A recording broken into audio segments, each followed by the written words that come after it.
Halo, selamat siang Sobat Investor. Apa kabarnya nih? Senang sekali saya Prisa Sombodatu kembali menjumpai Anda dalam Break Time kali ini bersama dengan IG Live IDX Channel. Ya, tema kita hari ini rahasia ya. Karena kita akan menyampaikan terlebih dahulu penutupan dari sesi 1 perdagangan market pada siang hari ini. IHSG-nya turun lagi 0,56% atau sekitar 37 poin di 6655. Aduh, kenapa ya IHSG turun lagi, masih awal pekan loh ya.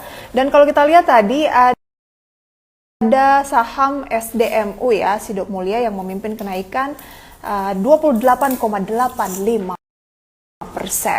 Luar biasa. Sementara saham-saham yang menjadi net foreign buy atau paling banyak diborong investor asing di sesi 1 di tengah pelemahan indeks harga saham gabungan, rekan-rekan juga bisa lihat ada BRI, ada Bank Jago Arto lagi naik 1,3%, BNI, Bank Mandiri, Adaro nyelip di antara perbankan dan BCA ya.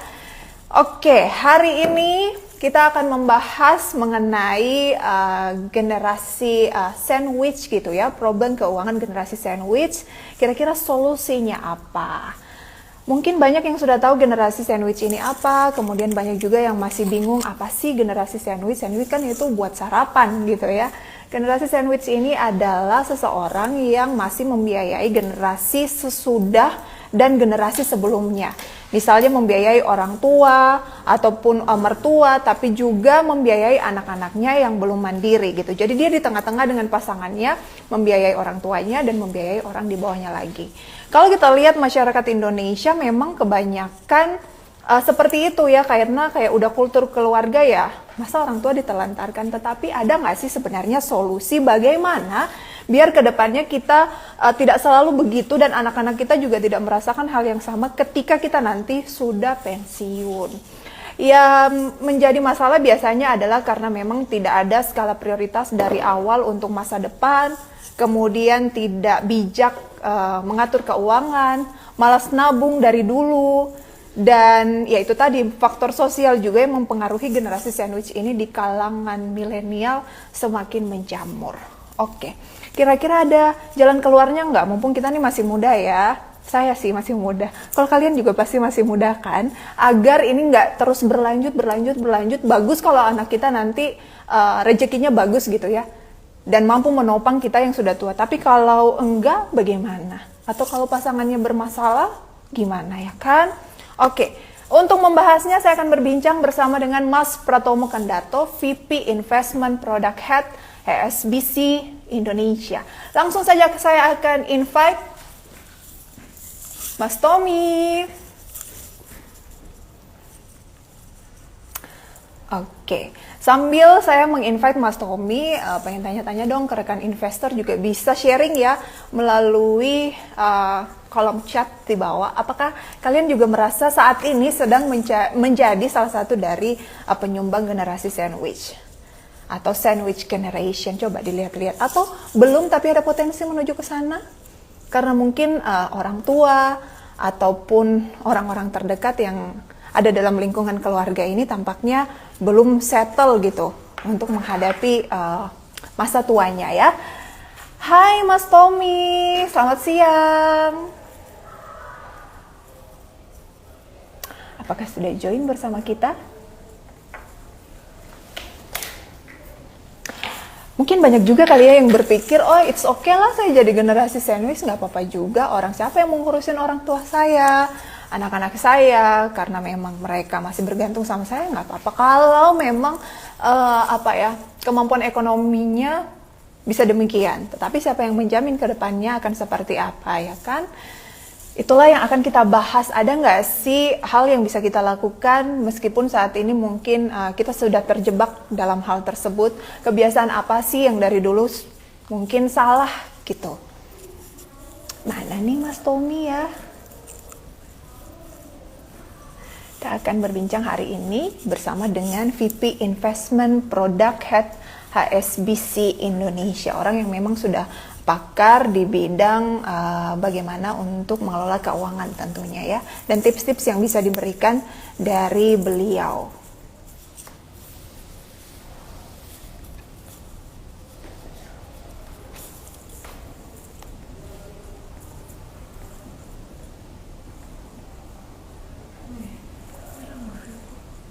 Sabar ya.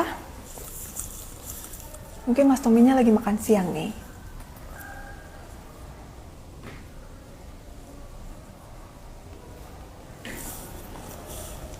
Oke. Generasi sandwich itu sendiri banyak faktor ya yang membuat kita. Oke, sudah kita pada siang hari ini Mas Tomi. Mas Tomi. Halo Mas Tomi, selamat siang. Halo, selamat Halo, siang, oke Mbak akhirnya Prisa. ya. Selamat siang dengan Maaf ya Prisa. teman-teman, tadi Senang ada sekali masalah bisa teknis join sedikit, bersama kita. Thank cuman you akhirnya ya. bisa join. Oke, langsung saja Mas Tommy. Sudah makan siang kan ya? Ya, sudah, Semangat dong sudah. kita membahas hari ini mengenai generasi sandwich. Secara singkat, kalau menurut Mas Tommy, generasi sandwich ini apa sih? Kenapa sih dibilangnya sandwich? Kenapa bukan burger gitu? Ya, memang agak sedikit unik ya sebenarnya kan. Kenapa sih sebenarnya dibilang sebagai generasi sandwich? Jadi kalau misalnya Mbak Prisa dan teman-teman lihat ya, sandwich itu kan sebenarnya diapit ya antara ibaratnya daging atau protein atau isi yang utamanya di atas bawahnya itu ada rotinya gitu ya. Jadi memang itu adalah suatu generasi yang memang diapit oleh generasi di atas atau sebelumnya dan juga generasi bawahnya. Jadi memang itu dibilang sandwich. Nah, menarik ya kenapa namanya sandwich itu karena mungkin dulu pas financial literacy dan juga financial studi-studi financial. Kalau kita perhatikan kan financial sandwich generation itu kan ada tiga tipe ya. Nah, tipe-tipenya itu sesuai dengan nama-nama sandwich itu tersendiri. Jadi ada traditional sandwich, ada club sandwich, ada open sandwich gitu. Tapi mungkin Mbak Prisa, mungkin saya jelasin sedikit apa itu sandwich generation kali ya, Mbak ya. Boleh. Tadi kan udah Halo, dapet sih gambarannya boleh kan. ya? Hmm. Hmm, hmm, hmm. Mas Tommy bisa dengar suara saya dengan jelas? Itu Oh, ada oke, lagi buffering. gener Ya, ya. Ya, saya bisa dengar. bisa dengar. Halo? Oke, sekarang udah Ya, udah oke. oke ya. Mas Tommy. Halo. Ya. Jadi halo. Ya, Sebentar ya. Mungkin ini koneksi oke, saya sebentar silakan ya. dilanjutkan.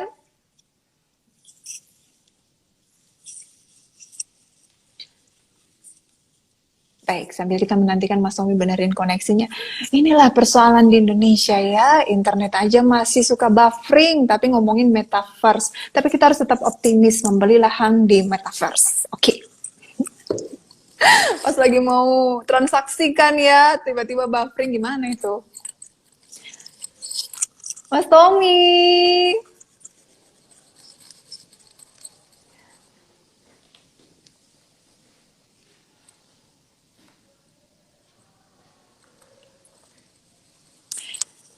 ini Mas Tominya belum join lagi nih. Koneksinya lagi nggak oke.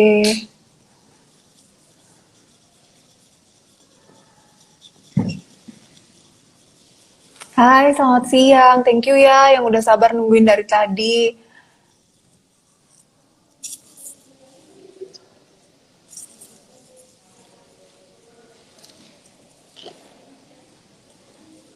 Coba-coba absen siapa nih yang generasi sandwich?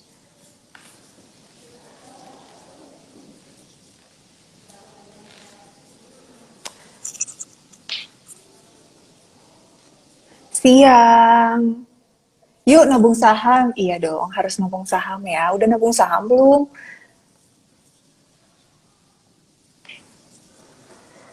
Wifi-nya koslet kali. Enggak lah, wifi-nya emang lagi bermasalah aja. Coba pakai Indosat. Indosat apa Telkomsel? Yang mana aja lah ya. Aku juga padamu, Farel.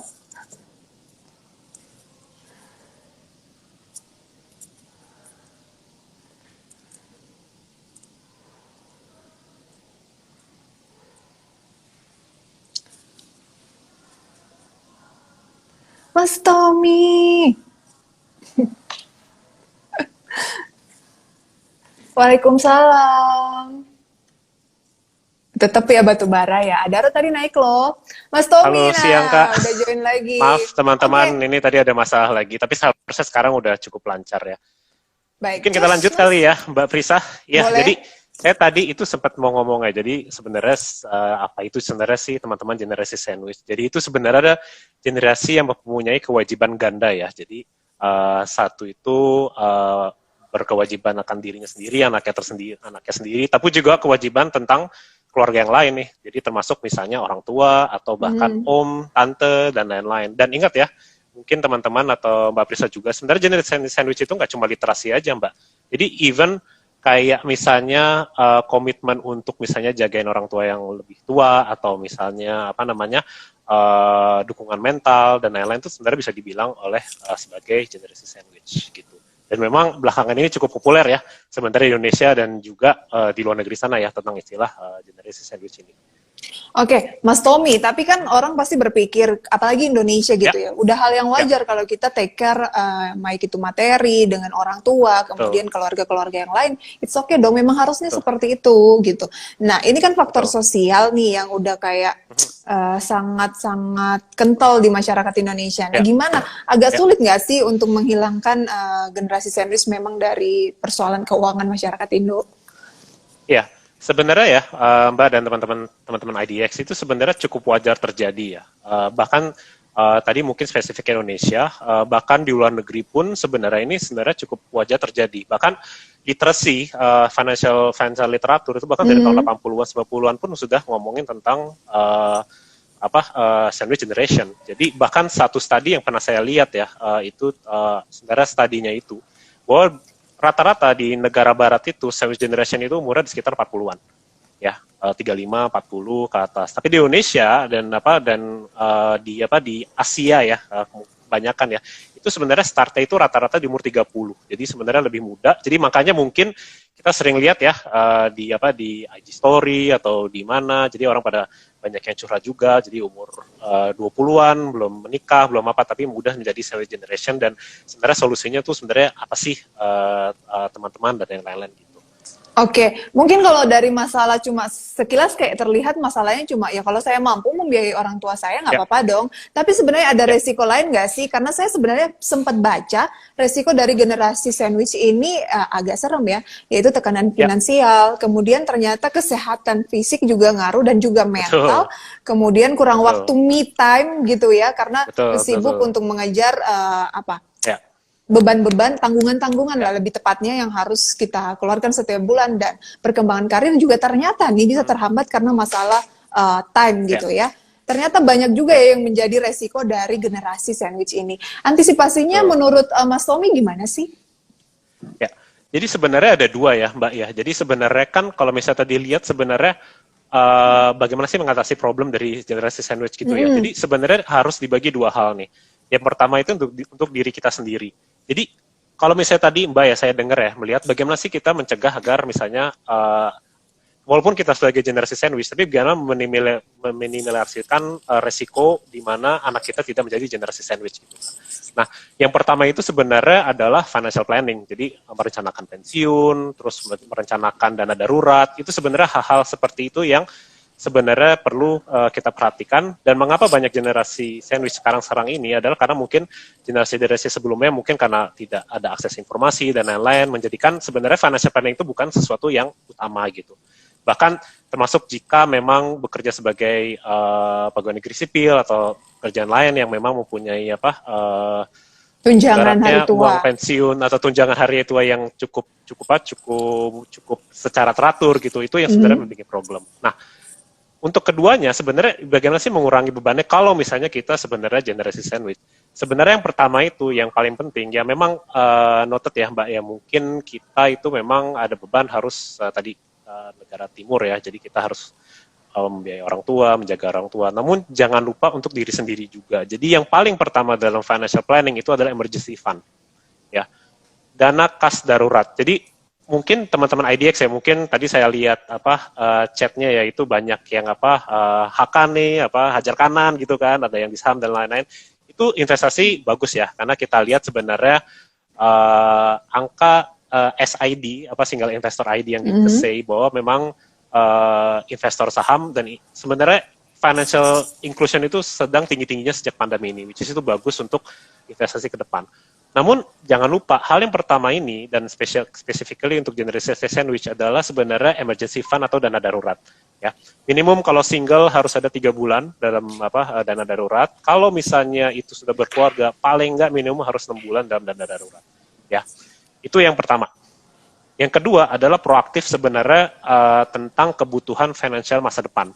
Ya, jadi misalnya saya nih punya anak kecil nih, sebenarnya kapan sih masuk SD, kapan sih masuk SMP, kapan masuk SMA dan masuk kuliah. Nah, jika kita punya view dan kita punya semacam horizon bahwa nih keperluannya itu tahun ini segini, tahun ini segini, maka kita akan lebih sebenarnya prepare untuk secara financially.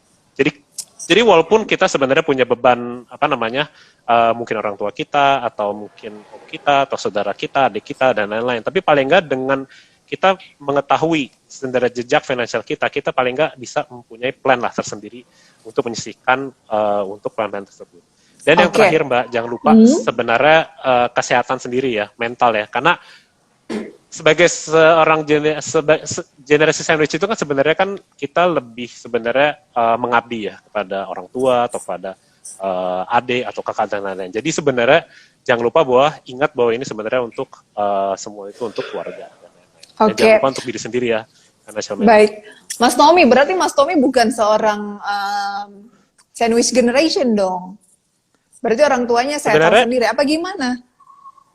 Ya, sebenarnya kebetulan ya memang orang tua cukup settle dan lumayan financial literacy lumayan oke. Namun di keluarga besar kami sebenarnya itu juga sebenarnya dari kakek, dari orang tua saya itu sebenarnya banyak sandwich generation sendiri, dan itu juga yang tadi saya bilang Mbak, sandwich generation itu nggak cuma financial aja. Jadi ada juga secara mentally dan juga untuk being there for the family. Jadi misalnya contoh nih di keluarga saya, waktu kakek saya udah tua, dan berarti kan orang tua dan om, tante itu kan semua senior generation nih. Jadi bagaimana sih menjaganya? Jadi siapa sih yang gantian? Misalnya piket menjagain di rumah orang tua nih, Senin siapa, Selasa siapa, Rabu siapa, Kamis siapa. Nah itu sebenarnya adalah salah satu ciri-ciri senior generation yang nggak cuma financial aja. Tentu saja ada financialnya ya sebenarnya. Tapi mungkin itu sebenarnya yang mau saya tekankan bahwa sebenarnya macam-macam sih definisi dari financial sandwich generation sih. Mas Tommy, kalau Mas Tommy tadi bilang mungkin yang jadi kesalahan adalah tidak punya prioritas untuk masa depan, tidak bijak membelanjakan uang, hal lain misalnya malas nabung dari dulu gitu kan. Ya gimana mau nabung? Dana yang kita miliki misalnya kita adalah tulang punggung, misalnya dari sobat investor ada yang tulang punggung keluarga, harus membiayai orang tua dan yang lainnya, mau nabung, mau investasi gimana? Berarti kalau mau untuk lepas dari generasi sandwich ya harus punya karena di sini kita bicara finansial yang mapan dulu, berarti gaji yang cukup dulu apa gimana? Bisa nggak kalau kita gajinya pas-pasan tidak jadi generasi sandwich? Memang itu sebenarnya suatu dilema ya Mbak. Maksudnya kan sebenarnya ada keinginan, ada juga keperluan ya. Jadi ada dua hal itu. Jadi memang sebenarnya kalau misalnya di dunia wealth management ya, sebenarnya itu kalau misalnya mau menjadi sandwich generation, hal yang pertama dilakukan adalah talk to your family. Ya. Jadi talk to siapa itu yang menjadi dependen dari kalian. Apakah ada yang bisa membantu, apakah ada pos-pos yang bisa dikurangi dan lain-lain. Ingat ya, mungkin teman-teman, kalau tadi saya lupa bilang di awal, sandwich generation itu ada 3 jenis. Ya. Ada yang traditional sandwich generation, yang dimana yang harus ditanggung itu adalah orang tuanya tersendiri.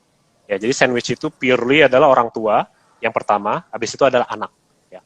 Yang kedua adalah club sandwich. Club sandwich itu adalah ya satu klub gitu kan. Satu klub itu apa? Jadi ada om, ada tante, ada banyak hal tapi dalam satu keluarga. Yang ketiga adalah open sandwich ya. Open sandwich itu artinya ya banyak, ada misalnya ada tetangga, ada kerabat jauh dan lain-lain. Jadi mungkin hal itu yang pertama harus dibicarakan dulu ya. Untuk keperluan finansialnya itu sebenarnya sebesar apa dan lain-lain. Karena memang kita juga sering dengar apabila gajinya juga cukup besar, namun tidak bisa memenuhi kebutuhan sendirinya, malah habis itu tambah sulam gitu sih, Pak. Oke. Kita kan pasti banyak di sini yang umurnya masih 30 sampai 40 tahun ya, sobat investor ya, masih muda-muda gitu ya, belum terlambat berarti. Hal utama yang harus dilakukan saat ini apa? Ya, yang pertama tadi saya bilang adalah dana darurat. ya. Dana Dana darurat. darurat itu yang paling penting, itu adalah kunci dari sebuah financial planning, ya. Yang kedua itu sebenarnya adalah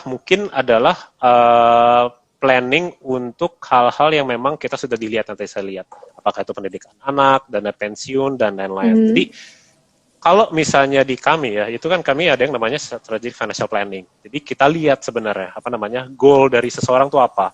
Apakah goalnya itu adalah mungkin bisa aja mungkin jalan-jalan, atau mungkin bisa juga untuk menyalurkan anak atau dan lain-lain. Jadi yang penting adalah financial goal itu sendiri kita tahu, dan habis itu kita bisa planning sebenarnya instrumen financial apa yang sebenarnya kita bisa masuk dan memenuhi kebutuhan financial kita tersebut. Oke, Mas Tommy ini kan udah lama nih menjadi part dari HSBC sendiri, dan Ya. ada ini VP Investment Product Head. Contoh aja nih, misalnya dari HSBC ada nggak sih misalnya produk yang mungkin bisa, karena kan kalau bilang cuma dana darurat berarti kita sisihkan sendiri ya, terus ditaruh di mana gitu. Kemudian jaminan masa depan juga taruhnya di mana. Ini ada yang nanya bahkan BPJS healthcare system itu termasuk nggak katanya. Nah dari HSBC jawabannya apa nih? Ya, jadi memang sebagai produk ya, misalnya saya contoh misalnya dana darurat. Dana darurat itu misalnya 3 bulan, 6 bulan. Sebenarnya ditaruh di mana sih tepatnya? Nah, sebenarnya ditaruh di suatu produk yang memang sangat liquid ya. Kalau misalnya di HSBC kita memang ada namanya HRSA, High Rate Savings Account, di mana itu adalah sebenarnya mirip dengan tabungan biasa, cuman rate-nya itu lebih tinggi dari tabungan biasa, gitu ya. Mungkin yang kedua juga yang cukup populer ya di generasi milenial, dan juga untuk yang memang ingin memaksa dirinya menabung gitulah. Itu adalah yang kita sebut adalah UTMIP, Unit Trust Monthly Investment Plan.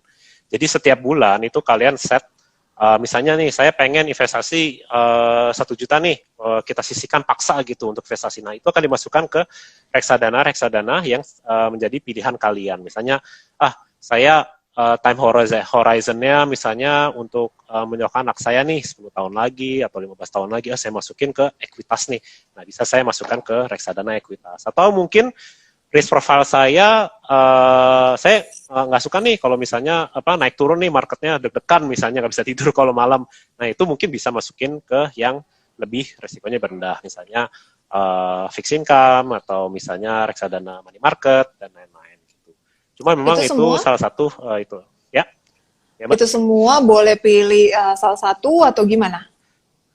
Boleh salah satu, boleh semuanya. Jadi yang penting sebenarnya sebelum masuk ke produk, di kami itu ada namanya financial SFP ya, strategic financial planning. Jadi kita lihat dulu nih tujuan adik-adik dan teman-teman tuh sebenarnya apa gitu. Nah dari situ nanti kita analisa resikonya, apakah resikonya tinggi, rendah, atau sore. Karena kalau misalnya teman-teman nggak bisa nih siap dengan resiko rendah, berarti kan sebenarnya tidak wise atau tidak disarankan untuk masuk ke resiko produk yang tinggi. Karena itu nanti akan keluar nih produk-produk apa yang akan sesuai dengan produk resiko teman-teman.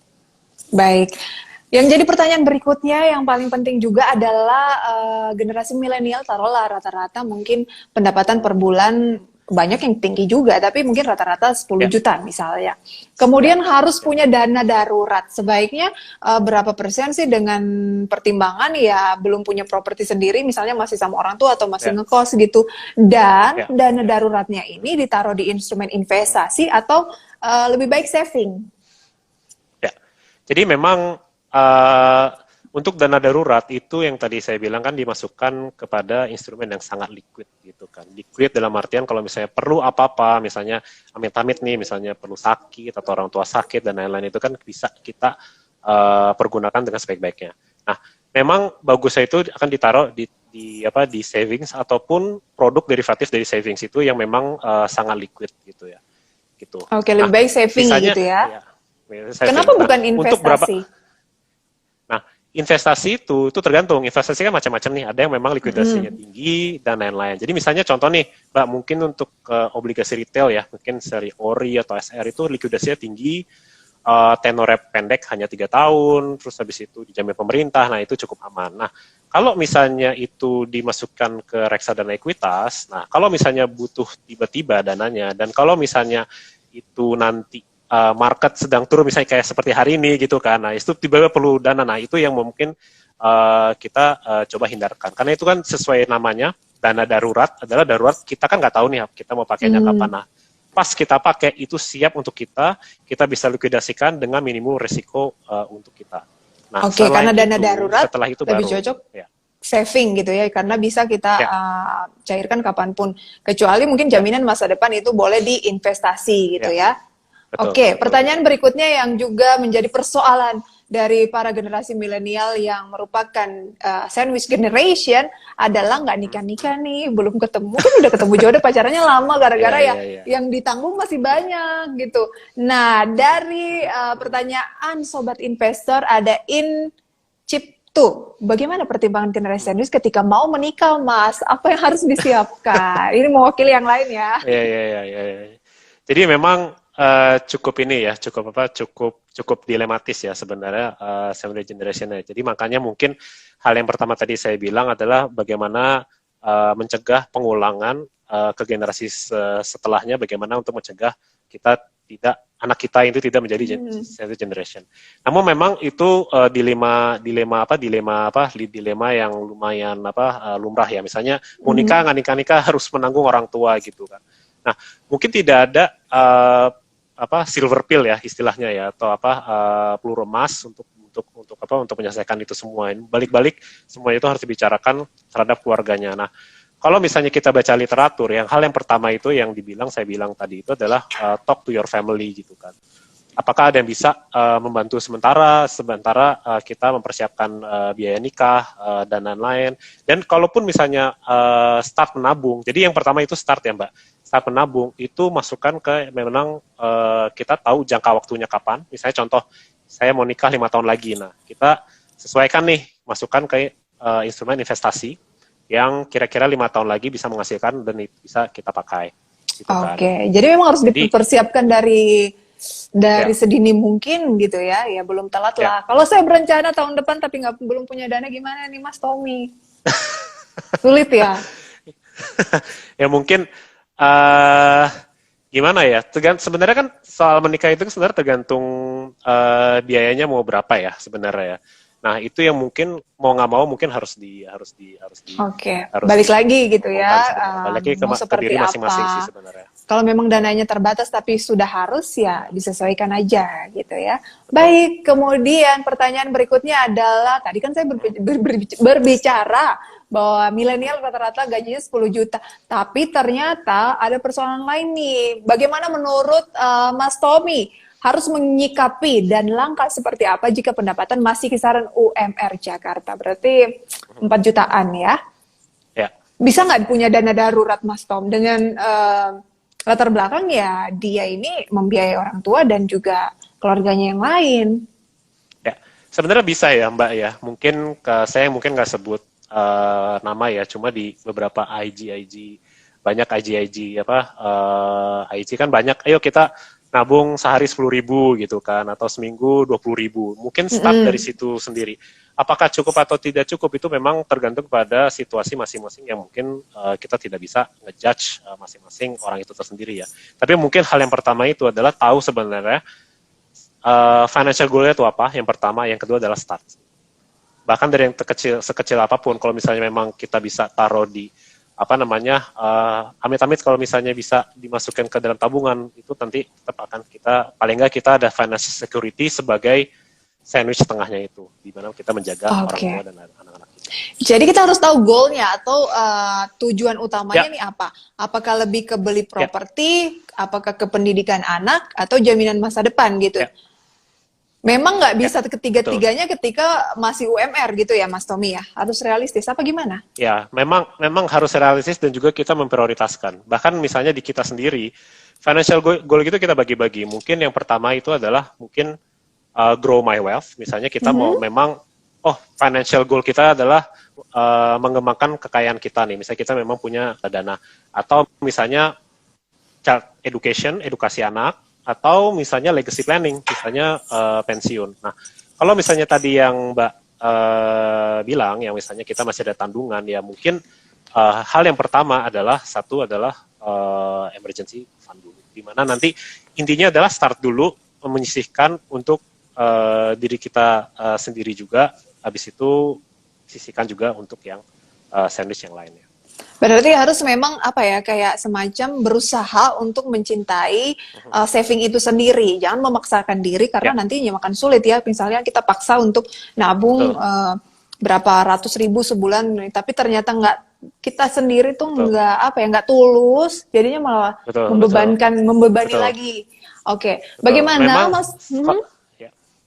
Memang kalau misalnya yang tadi saya bilang ya di apa secara teori ya apa namanya dan juga nih sebenarnya pengalaman pribadi juga sih.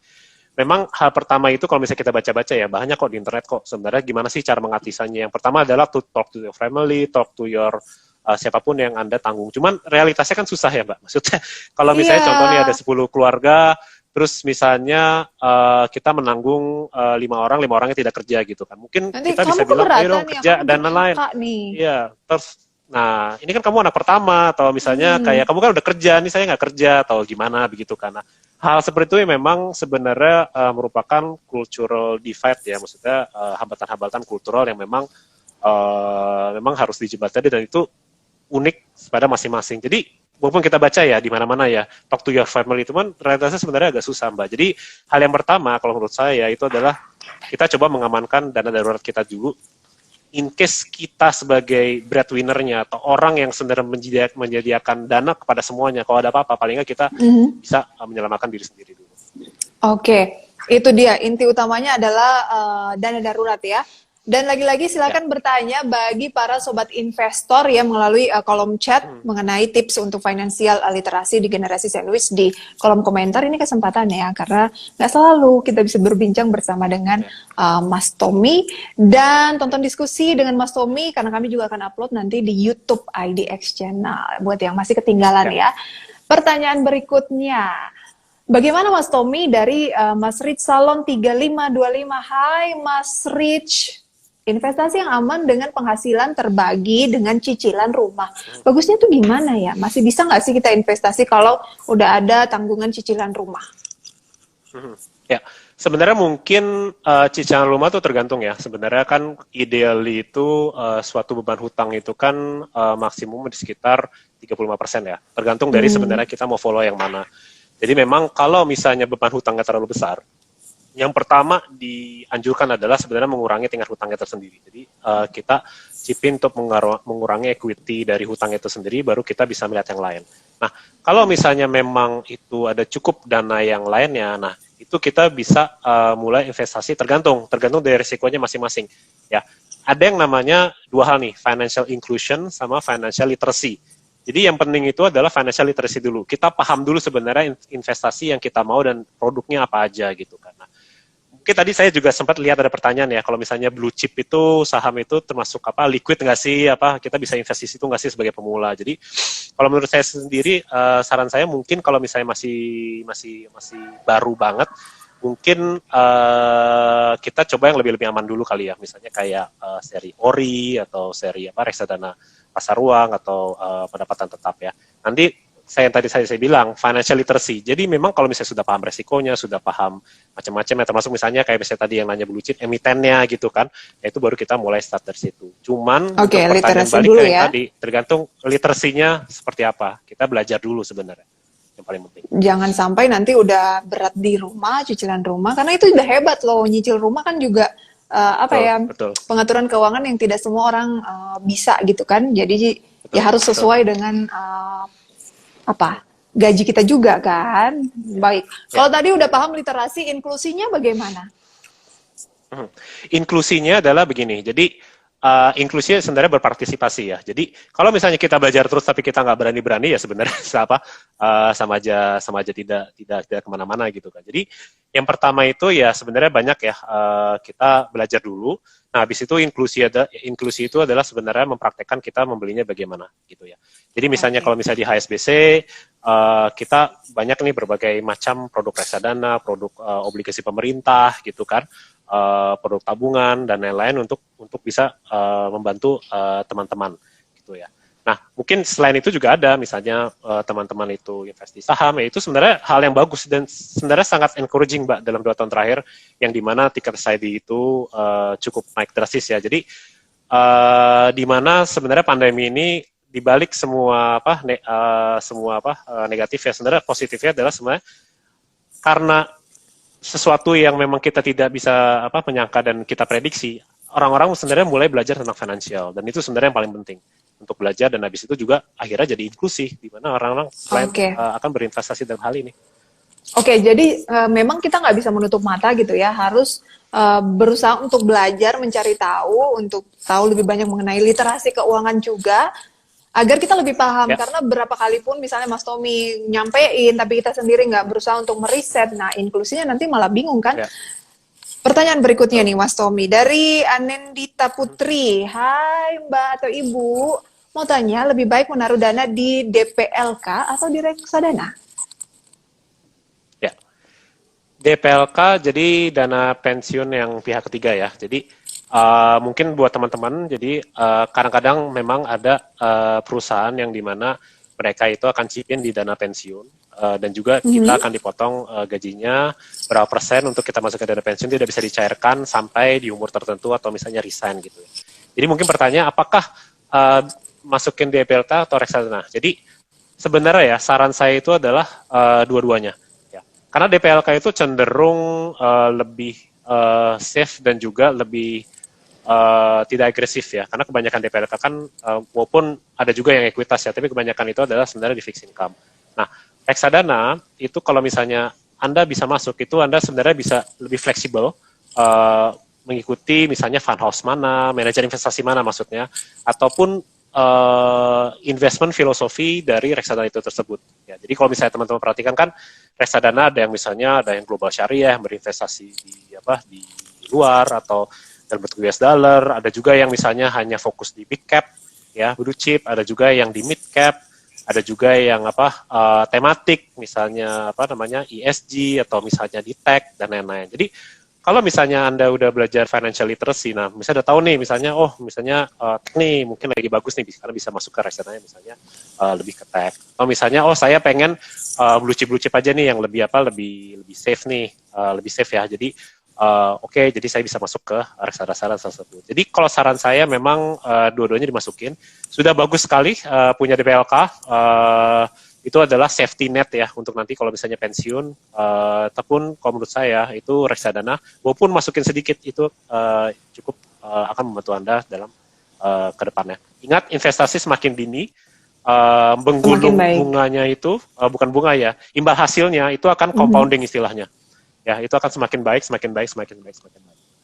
Oke, jadi boleh ya DPLK, kemudian mungkin kalau mau berinvestasi tetapi jangan terlalu banyak gitu ya, karena mungkin literasinya dan belum terlalu paham. Kalau sudah ngerti-ngerti banget baru mungkin bisa mencoba berinvestasi dengan jumlah yang lebih besar ya kan? Karena banyak yang masih ngeraba-ngeraba, banyak yang sering masih nanya saya reksadana itu apa?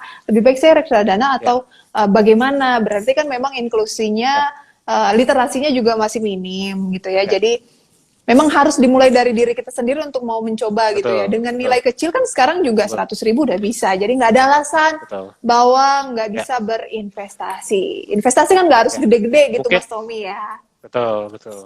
Mungkin saya luruskan dikit ya. Mungkin bukan berarti investasi tidak boleh besar-besar ya. Kalau misalnya Anda cukup paham dengan resiko Anda sendiri, dan sebenarnya cukup mempunyai dana cadangan dan cukup tahu financial goal Anda sendiri, saya sebenarnya sah-sah saja misalnya memiliki investasi yang mungkin resikonya cenderung tinggi, dan itu juga sebagai jangka panjang gitu. Sebenarnya sah-sah saja. Baik.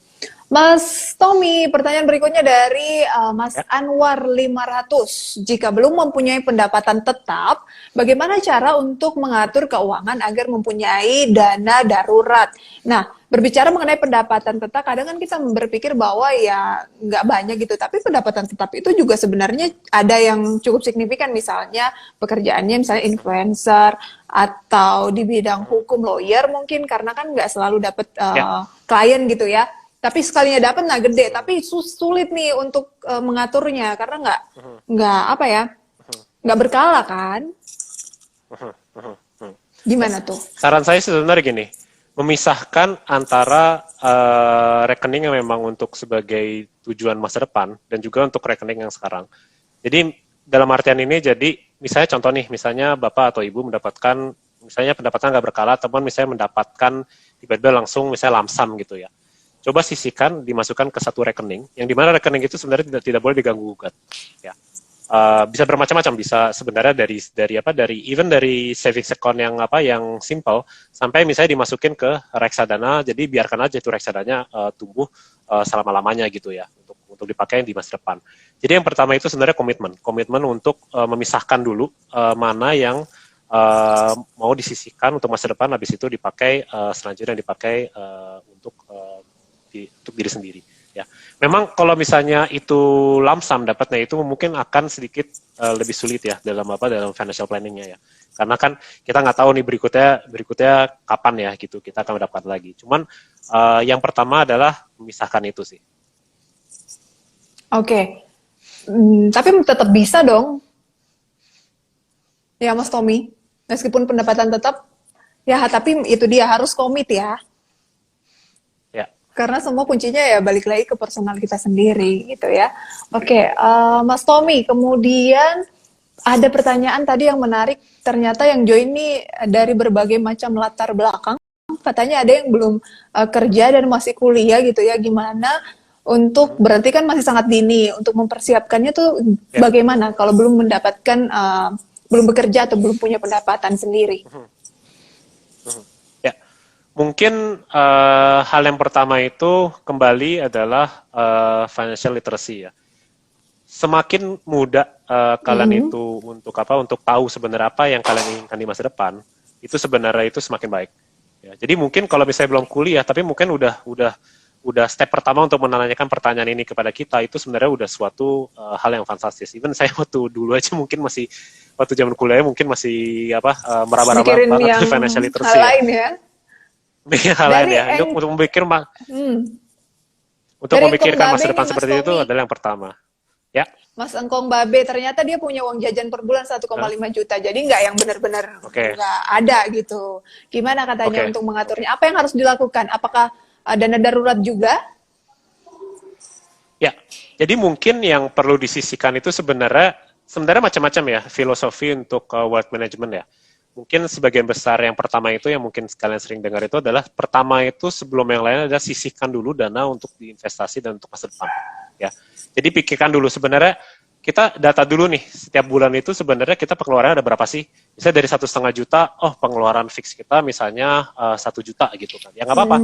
Kita tahu bahwa memang kita ada 500 ribu free cash yang memang kita sebenarnya nggak tahu untuk diapain gitu kan. Kalau misalnya dimasukin digabungin semua tiba-tiba habis saja gitu. Nah, itu 500 ribu itu start pindahkan ke suatu instrumen atau ke saving yang lain di mana nanti tidak boleh diganggu-gugat dan itu nanti akan tumbuh sendiri.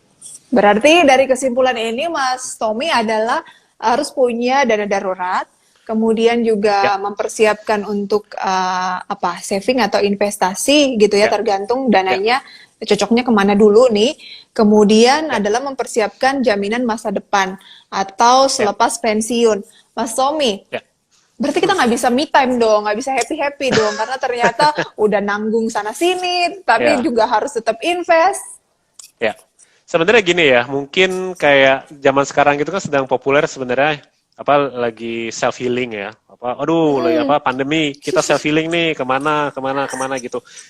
Boleh, karena sebenarnya prinsip dari finance itu bukan berarti kita sebenarnya tidak boleh menikmati kita sendiri, namun sesuai dengan batas-batas yang kita sudah tentukan nih. Jadi apa-apa pos-pos penting yang sudah kita tentukan dulu, nah budgetkan untuk kita for me times kayak gitu, self healing. Jadi kalau misalnya memang self healing misalnya lagi penat ya kita bisa misalnya nonton dan lain-lain, jadi mungkin tidak memaksakan misalnya pergi ke luar negeri atau ke Bali. Iya, Oke. Tergantung ke masing-masing individual sih sebenarnya. Dan tergantung kebutuhan, jangan juga self healing 2 kali seminggu, itu mah bukan self healing ya, hura-hura. Nah, itu kan banyak ya di sini ya. Oke, jadi balik lagi harus komit, kemudian harus paham literasi juga, dan inklusi keuangan, dan ya itu harus disiplin sih, karena ya semua balik lagi ke kita dan nggak perlu terlalu gimana-gimana gitu ya untuk dana darurat ataupun investasinya, tetapi mulailah dulu dari kemampuan yang kita miliki dan lama-lama bisa menjadi bukit. Yang pasti yang lebih cocok sih menurut saya adalah harus konsisten sih memang Mas Tommy ya. Ya, betul. Konsisten adalah kuncinya. Oke, thank you banget Mas Tommy untuk sharingnya pada hari ini. Sayang sekali waktu kita terbatas, semoga bisa menjadi referensi untuk sobat investor dimanapun berada. Mohon maaf kalau ada yang kurang-kurang ya. Mas Tommy, thank you ya. Sampai jumpa lagi. Terima kasih, sampai jumpa. Oke, demikian perbincangan kita dengan Mas Tommy Pratomo Kendarto, VP Investment Product Head HSBC Indonesia. Dan jangan lupa ya untuk sobat investor untuk terus menyaksikan IDX Channel di IndiHome Channel 119, MNC Vision Channel 100, dan First Media Channel 389. Dan update terus juga informasi terbaru di IDX Channel melalui www.idxchannel.com dan follow semua sosial media IDX Channel. Thank you semua, saya Prisa Somodatu pamit undur diri, selamat siang, sampai berjumpa kembali, bye-bye.